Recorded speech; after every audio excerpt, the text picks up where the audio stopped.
So విషయం ఏంటంటే first Abhinay Darshan గారికి మీద దాడి జరిగిందని చెప్పి చూడడంతో కొంచెం బాధ అనిపించింది. కానీ విషయం ఏంటంటే పాస్టర్ అభినయ్ దర్శన్ గారి మీద దాడి జరగడం నిజంగా బాధాకరం. కానీ ఇక్కడ ఇంకొక విషయం నేను చెప్పదలుచుకుంది ఏంటంటే పాస్టర్ అభినయ్ దర్శన్ కానివ్వండి, పాస్టర్ అజయ్ బాబు గారి కానివ్వండి, ఇద్దరు కూడా అంత మంచి వ్యక్తిత్వం ఉన్న వ్యక్తులు ఏం కాదు. వాళ్ళు గొప్ప ఆదర్శవంతమైన వ్యక్తులు కూడా ఏం కాదు. ఎందుకంటే ఇద్దరు కూడా కృతజ్ఞతాహీనులే నాకు తెలిసినంత వరకు. నేను పాస్టర్ అజయ్ బాబు కేసు విషయంలో మనసా వాచా కర్మన చాలా వరకు హెల్ప్ చేశా. అంటే నేను వాళ్ళ కమ్యూనిటీ కాకపోయినా సరే సో నా దగ్గరకు వచ్చింది, సో చెయ్యాలి అని చెప్పేసి అనుకున్నప్పుడు చాలా బాగా చేశాను.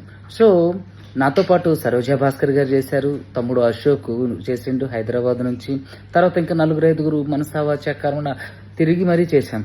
నేనైతే లిటరల్లీ హాలిడే ఉంటే హైకోర్టు జడ్జి గారి దగ్గరికి వెళ్ళి మరీ రిక్వెస్ట్ చేసి లెటర్ ఇచ్చి చీఫ్ జస్టిస్ గారు టైం ఇవ్వకపోయినా సరే ఆయన దగ్గర చాలాసేపు నిల్చొని మరి వాళ్ళని టైం తీసుకొని వాళ్ళ బెయిల్ విషయం మాట్లాడి అతన్ని ఓల్డ్ ముంబై హైవే నుంచి తీసుకెళ్తుంటే సమ్ అక్కడ నుంచి పోలీస్ స్టేషన్కి అదేవిధంగా కోర్టుకి తీసుకొచ్చేంత వరకు కూడా చాలా కష్టపడ్డాడు. కానీ ఎక్కడ కూడా ఆయన కృతజ్ఞత చూపించలేదు గాక అంటే చేదు కాయలే కోశారు. సో తన దగ్గర ఉన్నటువంటి మట్టి ప్రసాద్ అనే ఒక వ్యక్తితో కూడా ఇంటర్వ్యూలు చేయించారు. So what ever it is అదంతా వాళ్ళు పర్సనల్ అనుకోండి. కానీ నాకు తెలిసినంత వరకు వీళ్ళిద్దరూ మంచి వ్యక్తిత్వం ఉన్న వ్యక్తులు ఏం కాదు. ఫస్ట్ అభినయ్ దర్శన్ గారు నిజంగా దాడి జరిగితే మాత్రం అది మనం తీవ్రంగా ఖండించాల్సిందే. నా అభిప్రాయ ప్రకారం ఏంటంటే ఇది కొంచెం అనుమానించాల్సిన అంశమేమో, ఇది ఆయన రాజకీయ కోణంలో ఒక జిమ్మిక్కేమో అని నేను అనుకుంటున్నా. ఇది నా ఫీలింగ్. సో దీన్ని ఇప్పుడు కూటమి ప్రభుత్వం మీద వేసి రుద్దేస్తారు చూడండి. సో నేనేమంటానంటే ఇద్దరు కూడా మంచి వ్యక్తులేం కాదు. ఇప్పటికీ స్టిల్ పాస్టర్ అజయ్ బాబు గారికి జామీన్ ఉన్నటువంటి వ్యక్తులకి కనీసం ఆయన కలిసి కృతజ్ఞత కూడా చెప్పలేదు అన్నట్టు. సో వీళ్ళు అంత గొప్ప వ్యక్తులేం కాదు. వీళ్ళు రేపొద్దున ప్రజాక్షేత్రంలోకి వచ్చి ప్రజలకు అంటే ఏదో చేసేస్తారని నమ్మడం కూడా ప్రజల అవివేకం కిందకి వస్తుంది. వీళ్ళు కేవలం ఎజెండా ఏంటంటే ప్రజాప్రతినిధులుగా ఉండాలి, ప్రజాప్రతినిధులుగా చేయాలి. సో వీళ్ళు మెయిన్ అజెండా అదే.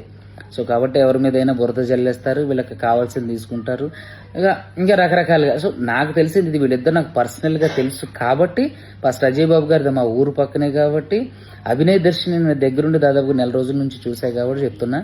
సో ప్రజలెవరూ వీళ్ళని నమ్మకండి, వీళ్ళంతా గొప్ప వ్యక్తులు ఏం కాదు.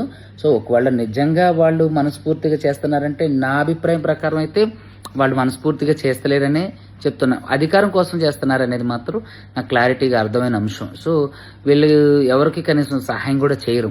ఫస్ట్ అజయ్ బాబు బెయిల్ విషయంలో కూడా వచ్చిన డబ్బులన్నీ కూడా ఫస్ట్ అభినయ్ దర్శన్ తీసుకుండి అని చెప్పేసి కొన్ని రోజులు వీళ్ళిద్దరు కూడా మాట్లాడుకోలేదు, ఏది ఫస్ట్ అజయ్ బాబు గారు వీళ్ళు. సో కాబట్టి వీళ్ళని ప్రజలు ఎవరు నమ్మకండి. కానీ అభినయ్ దర్శన్ గారికి మాత్రం ఖచ్చితంగా న్యాయం జరగాలి. ఒకవేళ నిజంగా దాడి జరుగుంటే నాకు తెలిసి అది నిజమైన దాడిలాగా నాకు అనిపించలేదు. సో నాకు అనిపించింది చెప్పే, తప్పుగా అన్యదా భావించొద్దు. Thank you.